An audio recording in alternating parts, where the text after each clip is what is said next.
Here's a short video making the compression sleeves for the intake manifold for my 1914.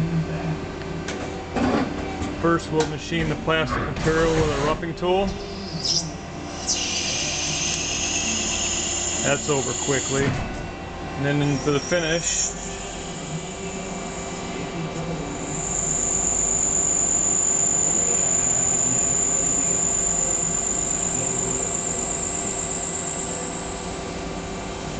we'll come in with a drill bit next.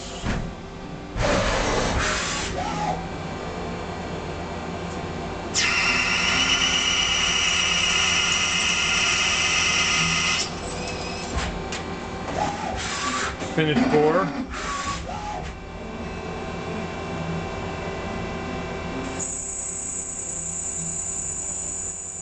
With the plastic, it's best to take everything right to size if possible.